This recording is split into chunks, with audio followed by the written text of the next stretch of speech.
Hello everyone, विद्युत study channel पर आपका स्वागत है। विद्युत स्टडी चैनल पर आज हम आपको पढ़ाएंगे कंडक्टर, इंसुलेटर और सेमीकंडक्टर, जो कि कंडक्टर, इंसुलेटर और सेमीकंडक्टर के बारे में फुल डिटेल बताएंगे। इसके बाद जो हम आपको पढ़ाना शुरू करेंगे बेसिक इलेक्ट्रॉनिक्स। तो बेसिक इलेक्ट्रॉनिक्स पढ़ने से पहले कंडक्टर, सेमीकंडक्टर और इंसुलेटर के बारे में आपको जानना आवश्यक होगा, क्योंकि बिना आप इनके कंडक्टर, सेमीकंडक्टर और इंसुलेटर को जाने बिना इलेक्ट्रॉनिक्स को आप पढ़ नहीं सकते। और सबसे ज़्यादा महत्वपूर्ण इसमें है कि सेमीकंडक्टर। तो इलेक्ट्रॉनिक्स में सबसे ज़्यादा आपका महत्वपूर्ण है सेमीकंडक्टर। तो सेमीकंडक्टर को आपको पढ़ना सबसे ज़्यादा ज़रूरी है। तो कंडक्टर, इंसुलेटर पढ़ाएंगे, इसके बाद हम सेमीकंडक्टर की पूरी डिटेल बताएंगे, क्योंकि जो हमारा इलेक्ट्रॉनिक्स है वह सेमीकंडक्टर पर ही आधारित है। तो इसलिए बेसिक इलेक्ट्रॉनिक्स पढ़ने से पहले आपको कंडक्टर, इंसुलेटर और सेमीकंडक्टर के बारे में नॉलेज होना बहुत आवश्यक है।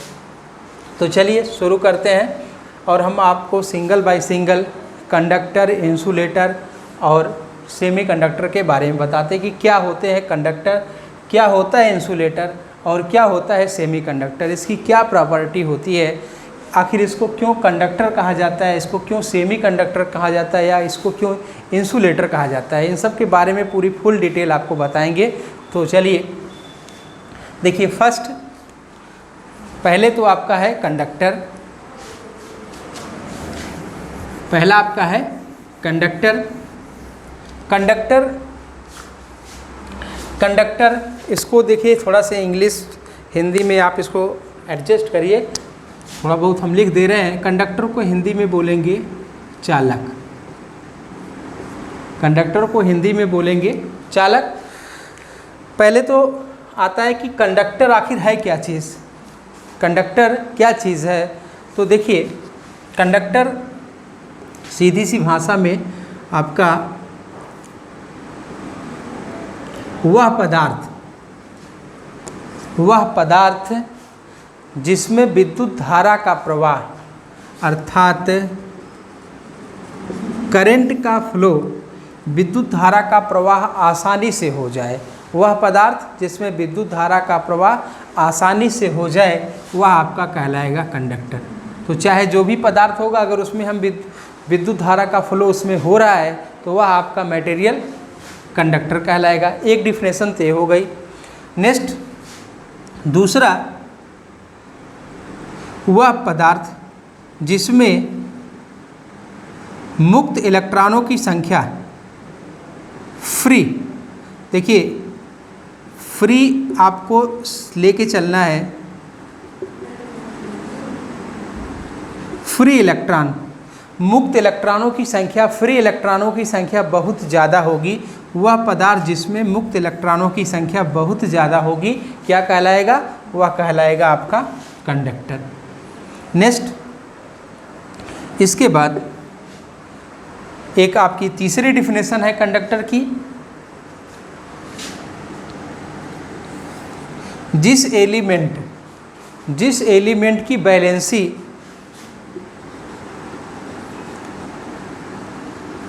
बैलेंसी या संयोजकता, जिस एलिमेंट की बैलेंसी या संयोजकता 4 से कम होती है, क्या 4 से कम, जिस एलिमेंट की बैलेंसी या संयोजकता 4 से कम होगी वह आपका एलिमेंट क्या कहलाएगा, कंडक्टर कहलाएगा।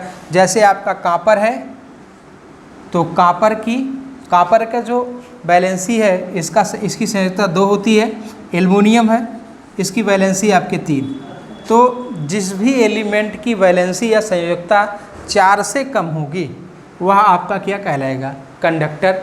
और इसके बाद हम बैंड के आधार पर, एनर्जी बैंड के आधार पर बता रहे हैं कि कंडक्टर किसको कहते हैं। अर्थात कंडक्टर में कैसा आपको कंडक्शन बैंड की क्या स्थिति होगी, बैलेंसी बैंड की क्या स्थिति होगी, फॉरबिडन एनर्जी गैप की वैल्यू क्या मिलेगी आपको, ये सब आपको इसके बेस पे बता रहे हैं। तो देखिए, जो हमारा चालक है, यह जो आपका बना है डायग्राम फर्स्ट, यह आपका है कंडक्टर का। इसमें देख रहे हैं यह जो नीचे है यह आपका है बैलेंसी बैंड, यह आपका क्या है, वैलेंसी बैंड, और यह आपका है कंडक्शन बैंड। तो कंडक्टर में होता क्या है, कंडक्टर में जो हमारा वैलेंसी बैंड होता है और कंडक्शन बैंड, यह दोनों एक दूसरे से ओवरलैप कर जाते हैं। अर्थात एक देख रहे हैं एक दूसरे से ओवरलैप कर दिए हैं। यहाँ पे फॉरबिडन एनर्जी, अर्थात यहाँ पे गैप की वैल्यू 0 हो जाती है। यहाँ पे कंडक्शन बैंड और वैलेंसी बैंड के बीच गैप का मान 0 होता है। अर्थात इसको आप सरल भाषा में समझिए, यह दोनों कंडक्शन बैंड और वैलेंसी बैंड दोनों एक दूसरे से सट जाते हैं, ठीक, गैप नहीं होता है। तो कंडक्टर में आपकी क्या प्रॉपर्टी है, कंडक्टर में वैलेंसी बैंड और कंडक्शन बैंड एक दूसरे के ऊपर ओवरलैप कर जाते हैं, ठीक। इसलिए इस बैंड में, इस कंडक्टर में जो फॉरबिडन एनर्जी गैप की वैल्यू है वह 0 इलेक्ट्रॉन वोल्ट मिलेगी, 0 इलेक्ट्रॉन वोल्ट। जिस भी आपके जो भी कंडक्टर होगा उसमें आपको energy gap, forbidden energy gap की वैल्यू 0 इलेक्ट्रॉन वोल्ट मिलेगी। तो वैलेंसी बैंड और कंडक्शन बैंड अगर एक दूसरे से ओवरलैप कर रहे हैं तो वह आपका क्या कहलाएगा, कंडक्टर। अब प्रश्न आता है कि सबसे अच्छा चालक क्या होता है, तो देखिए सबसे अच्छा चालक कौन सा है, सबसे अच्छा चालक आपका है चांदी। चांदी, यस, सबसे अच्छा चालक चांदी है। क्वेश्चन पूछा भी जाता है सबसे अच्छा चालक कौन सा है, तो सबसे अच्छा चालक आपका Ag, सिल्वर या चांदी। उसके बाद नंबर आता है कॉपर का, और उसके बाद नंबर आता है एल्युमिनियम का। देखिए सबसे अच्छा चालक वह आपका है चांदी, उसके बाद है कॉपर, उसके बाद है एल्युमिनियम। अगर हम इसमें रेजिस्टेंस देखिए, रजिस्टिविटी की बात करेंगे तो सबसे कम रजिस्टिविटी आपके सिल्वर की है, उसके बाद कॉपर की है, उसके बाद एल्युमिनियम की है, ठीक। अगर हम रजिस्टिविटी की बात करें तो सिल्वर की क्या होगी 1.64 × 10⁻⁸ ओम मीटर। आपके कॉपर की 1.72 × 10⁻⁸ ओम मीटर इसकी रजिस्टिविटी या प्रतिरोधकता है। आपकी एल्युमिनियम की जो रजिस्टिविटी है उसका मान 2.25 × 10⁻⁸ ओम मीटर, ठीक। तो सिल्वर, चांदी की रजिस्टिविटी 1.64 × 10⁻⁸, कॉपर की 1.72 × 10⁻⁸ ओम मीटर, और आपके यह आपकी किसकी है, यह एल्युमिनियम की 2.25 × 10⁻⁸ ओम मीटर। देखिए इस पर भी क्वेश्चन बहुत डायरेक्टली पूछ लिया जाता है कि कॉपर की रजिस्टिविटी बताइए, रजिस्टिविटी का मान बताइए, या एल्युमिनियम की रजिस्टिविटी का मान बताइए, या सिल्वर की रजिस्टिविटी का मान बताइए, ये डायरेक्ट पूछ लेता है। तो देखिए सबसे अच्छा चालक आप किसको कह रहे हैं, चांदी को। चांदी को सबसे अच्छा चालक क्यों कह रहे हैं, क्योंकि इसके रजिस्टिविटी का मान अर्थात प्रतिरोधकता का मान सबसे कम है। तो जो मटेरियल आपका सबसे अच्छा कंडक्टर वही होता है जिसकी रजिस्टिविटी सबसे कम होती है। तो इन तीनों में या आप जनरली देखेंगे सबसे अच्छा कंडक्टर आपका सिल्वर है, क्योंकि इसकी रजिस्टिविटी 1.64 × 10⁻⁸ ओम सेंटीमीटर है। अगर हम इस पर टेम्परेचर का प्रभाव देखें तो क्या होता है, कंडक्टर पर टेम्परेचर का प्रभाव, और टेम्परेचर बढ़ाने पर रेजिस्टेंस पे क्या इफ़ेक्ट आता है। तो देखिए अगर कंडक्टर है, कंडक्टर का टेम्परेचर बढ़ाएंगे तो टेम्परेचर बढ़ाने के साथ साथ उसका रेजिस्टेंस का भी मान, कंडक्टर में चालक है मटेरियल अगर आपका, तो चालक में टेम्परेचर बढ़ाने के साथ साथ आपका रेजिस्टेंस भी बढ़ता है। अगर टेम्परेचर को घटाएंगे तो साथ में क्या घटेगा, आपका रेजिस्टेंस भी घट जाता है। इसमें आपके दोनों, टेम्परेचर बढ़ाएंगे तो रेजिस्टेंस बढ़ेगा, टेम्परेचर घटाएंगे तो रेजिस्टेंस घटेगा, ठीक। तो यह आपका रही सारी बात कंडक्टर की। इसके बाद हम आपको बता रहे हैं इंसुलेटर। इसके बाद आपका क्या है, इंसुलेटर। तो इंसुलेटर की क्या प्रॉपर्टी है, इंसुलेटर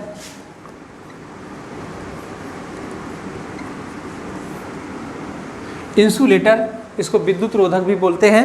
देखिए इंसुलेटर यहाँ आपका डायग्राम है इंसुलेटर का, इसमें बैंड के अकॉर्डिंग आपको बताया गया है। तो इंसुलेटर में पहला क्या है, ऐसा पदार्थ जिसमें विद्युत धारा का प्रवाह एकदम शून्य हो, जीरो। अर्थात हम ऐसा पदार्थ जिसमें विद्युत धारा का प्रवाह हो ही ना, उसमें विद्युत धारा फ्लो ही ना करे, वह पदार्थ आपका क्या कहलाएगा, इंसुलेटर कहलाएगा। ठीक, नेक्स्ट जैसे, और इसके बाद ऐसा पदार्थ जिसमें मुक्त इलेक्ट्रॉनों की संख्या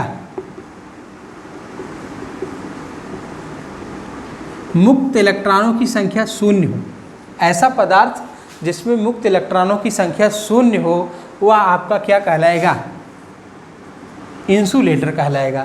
तो ऐसा पदार्थ जिसमें मुक्त इलेक्ट्रॉनों की संख्या शून्य हो, इंसुलेटर कहलाता है। इसके बाद ऐसा पदार्थ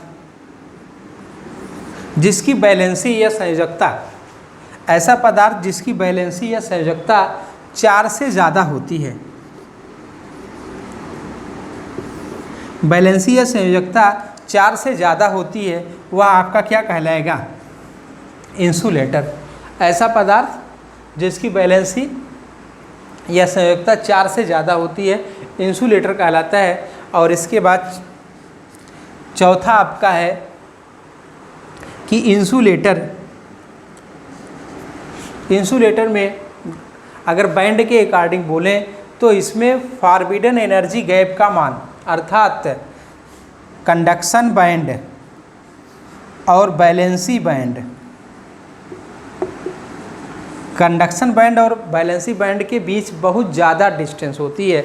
अर्थात कंडक्शन बैंड और बैलेंसी बैंड के बीच बहुत ज़्यादा डिस्टेंस होती है, अर्थात जो हमारा इलेक्ट्रॉन होता है वह क्रॉस नहीं कर पाता है।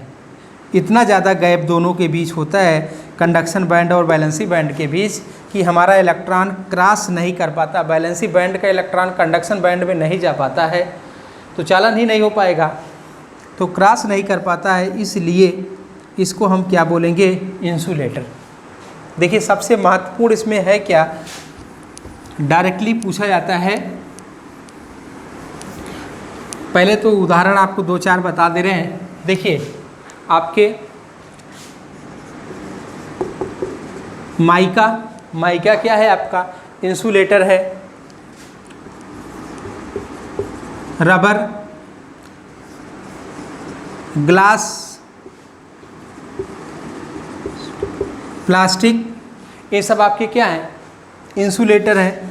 और इसमें अब आपको बता रहे हैं हम कि कंडक्शन बैंड और बैलेंसी बैंड। देखिए जो हमारा इंसुलेटर होता है, इंसुलेटर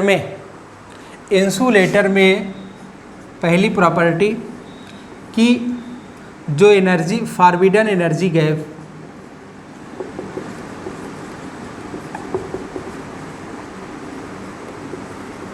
फॉरबिडन एनर्जी गैप की वैल्यू लगभग 15 इलेक्ट्रॉन वोल्ट। इंसुलेटर, देखिए डायरेक्ट क्वेश्चन पूछा जाता है कि फॉरबिडन एनर्जी गैप का मान इंसुलेटर में बताइए, तो फॉरबिडन एनर्जी गैप का मान इंसुलेटर में लगभग 15 इलेक्ट्रॉन वोल्ट होता है। ठीक, यह अप्रॉक्सीमेट वैल्यू आपको बता रहे हैं। इसके बाद देखिए इसमें डायरेक्ट एक दूसरा टाइप भी है क्वेश्चन पूछने का, इसमें पूछ लेता है। देखिए कंडक्शन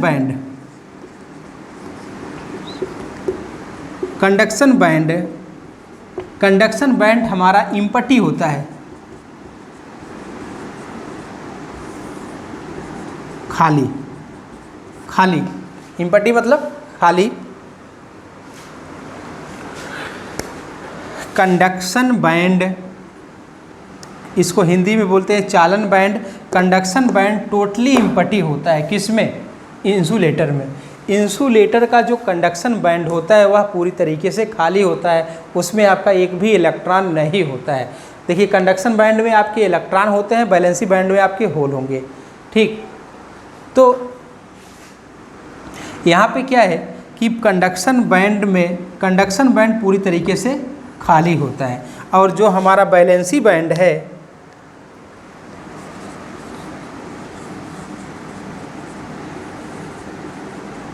वैलेंसी बैंड यह आपका पूरा फुल होता है। वैलेंसी बैंड पूरा भरा होगा, इंसुलेटर में वैलेंसी बैंड पूरा भरा होगा, इंसुलेटर में कंडक्शन बैंड खाली होता है। ठीक, और इंसुलेटर में फॉरबिडन एनर्जी गैप की वैल्यू 15 इलेक्ट्रॉन वोल्ट। इसके बाद नेक्स्ट, इंसुलेटर में फॉरबिडन एनर्जी, इंसुलेटर में कंडक्शन बैंड और वैलेंसी बैंड के बीच का जो गैप होता है वो बहुत ही ज़्यादा होता है। चलिए इसके बाद हम आते हैं, हमारा आपका है अब सेमी कंडक्टर। सेमी कंडक्टर को हिंदी में बोलेंगे अर्धचालक। सेमी कंडक्टर, सेमी कंडक्टर को हिंदी में बोलेंगे अर्धचालक।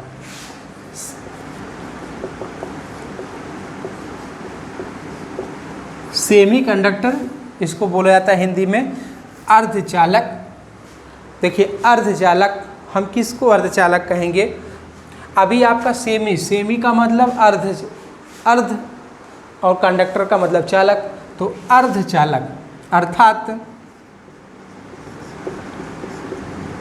कंडक्टर और इंसुलेटर,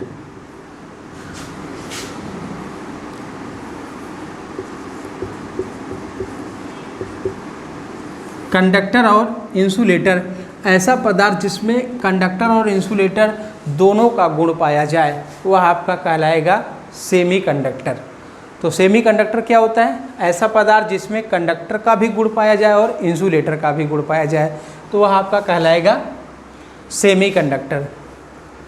अब आपके माइंड में आता होगा कि सेमी कंडक्टर और इंसुलेटर हम कब कब कहेंगे, ऐसी क्या कंडीशन है, किस कंडीशन में हम सेमी कंडक्टर कहेंगे और किस कंडीशन में हम इंसुलेटर कहेंगे? तो देखिए room temperature, room temperature 25 degree centigrade, 25 degree centigrade लगभग, रूम टेम्परेचर 25 डिग्री सेंटीग्रेड तक जो हमारा सेमी कंडक्टर होता है वह क्या कहलाएगा? इंसुलेटर कहलाता है। रूम टेम्परेचर, डायरेक्टली क्वेश्चन पूछाता है कि रूम टेम्परेचर पर सेमी कंडक्टर किसकी भांति कार्य करता है? तो जो हमारा रूम टेम्परेचर है उस रूम टेम्परेचर पे हमारा इंसुलेटर, सेमी कंडक्टर इंसुलेटर की भांति कार्य करता है। ठीक, अब हम जैसे जैसे टेम्परेचर को बढ़ाते जाएंगे, अब जैसे 25 डिग्री सेंटीग्रेड से जैसे ज़्यादा टेम्परेचर करेंगे तो जो हमारा मटेरियल का इलेक्ट्रॉन है यह एक दूसरे से कोवैलेंट बॉन्ड से बंधा हुआ है, तो यह क्या होता है? इसका कोवैलेंट बादशाह संयोजी बॉन्ड जो है टूट जाता है, और टूट जाने की वजह से अब यही जो हमारे इलेक्ट्रॉन बंधे हुए हैं एक दूसरे से, यही क्या हो जाते हैं? फ्री हो जाते हैं। तो 25 डिग्री सेंटीग्रेड से ज़्यादा जैसे ही टेम्परेचर करेंगे तो हमें मटेरियल में क्या मिलना शुरू हो जाएगा? मुक्त इलेक्ट्रॉन। और जब मुक्त इलेक्ट्रॉन मिलना शुरू हो जाएगा तो वही अब क्या, यही सेमी कंडक्टर अब किसकी भांति कार्य करेगा? कंडक्टर की भांति। तो पहला क्वेश्चन, रूम टेम्परेचर या 25 डिग्री सेंटीग्रेड पर सेमी कंडक्टर किसकी भांति कार्य करता है? तो सेमी कंडक्टर आपके इंसुलेटर की भांति कार्य करता है।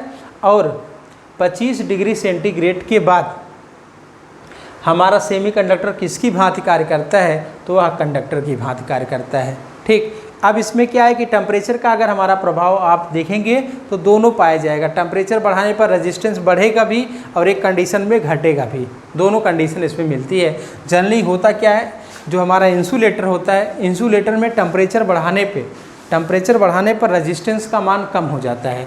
तो और कंडक्टर में क्या होता है? टेम्परेचर बढ़ाने पर टेम्परेचर कंडक्टर का बढ़ाएंगे तो उसके रेजिस्टेंस का भी मान बढ़ जाता है।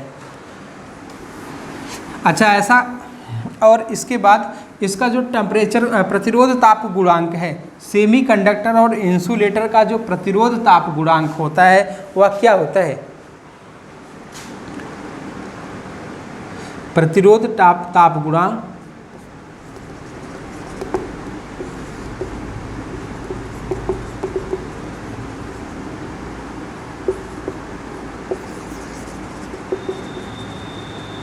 Temperature coefficient of resistance. देखिए, टेम्परेचर कॉफिशिएंट ऑफ रेजिस्टेंस, प्रतिरोध ताप गुणांक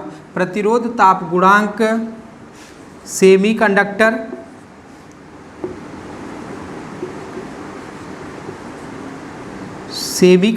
और इंसुलेटर। प्रतिरोध ताप गुणांक सेमी कंडक्टर और इंसुलेटर का प्रतिरोध ताप गुणांक निगेटिव होता है। जो भी मटेरियल अगर सेमी कंडक्टर है या इंसुलेटर है, अगर उसका प्रतिरोध ताप गुणांक पूछा जाए तो उसका प्रतिरोध ताप गुणांक क्या मिलेगा? निगेटिव होता है। और कंडक्टर का प्रतिरोध ताप गुणांक ये आपका पॉजिटिव होता है, धनात्मक। तो सेमी कंडक्टर और इंसुलेटर का प्रतिरोध ताप गुणांक नेगेटिव, कंडक्टर का प्रतिरोध ताप गुणांक धनात्मक होता है। इसके बाद देखिए, अब यहाँ पे देख रहे हैं कि बैलेंसी बैंड और कंडक्शन बैंड। जनरली क्या होता है कि सेमी कंडक्टर में फॉरबिडन एनर्जी गैप की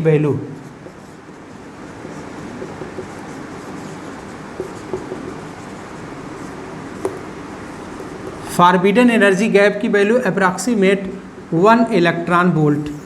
अभी हम आपको अलग अलग बताएंगे कि जर्मेनियम का कितना होता है, सिलिकॉन का कितना होता है, गैलियम आर्सेनाइड का कितना होता है फॉरबिडन एनर्जी गैप का मान, लेकिन जनरली जो लगभग होता है वह 1 इलेक्ट्रॉन वोल्ट होता है। दूसरा देख रहे हैं, इसमें जो गैप होता है कंडक्शन बैंड और बैलेंसी बैंड के बीच का जो गैप होता है वह इंसुलेटर से कम और कंडक्टर से ज़्यादा होता है। देख रहे थे कि कंडक्टर में बैलेंसी बैंड और कंडक्शन बैंड एक दूसरे से ओवरलैप कर रहे थे, अर्थात जीरो हो रहा था, और इसमें इंसुलेटर में कंडक्शन बैंड और बैलेंसी बैंड के बीच का जो गैप था बहुत ज़्यादा था। लेकिन जो हमारा सेमी कंडक्टर है इसमें दोनों की मध्य की प्रॉपर्टी पाई जाएगी, अर्थात इसमें न शून्य होगा न बहुत ज़्यादा होगा, मीडियम में होगा। तो लगभग आपको 1 इलेक्ट्रॉन वोल्ट, ठीक। और यह अलग अलग मटेरियल के अलग अलग वैल्यू मिलती है। नेक्स्ट इसमें देखिए बैलेंसी बैंड यह सबसे महत्वपूर्ण है। बैलेंसी बैंड जो हमारा सेमीकंडक्टर का होता है ऑलमोस्ट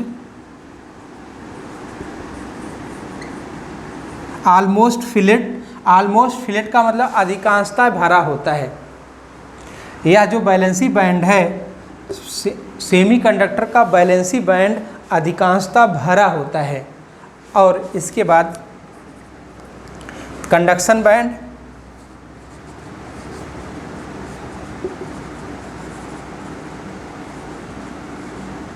बैंड का ऑलमोस्ट इम्पटी होता है।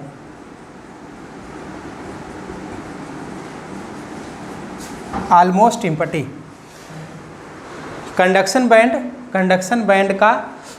बैंड जो है ऑलमोस्ट इम्पटी मतलब अधिकांशतः खाली होता है, और बैलेंसी बैंड ऑलमोस्ट इम्पटी अधिकांशतः भरा होता है। ठीक, यह सबसे महत्वपूर्ण है, यही चीज़ ज़्यादा पूछा जाता है।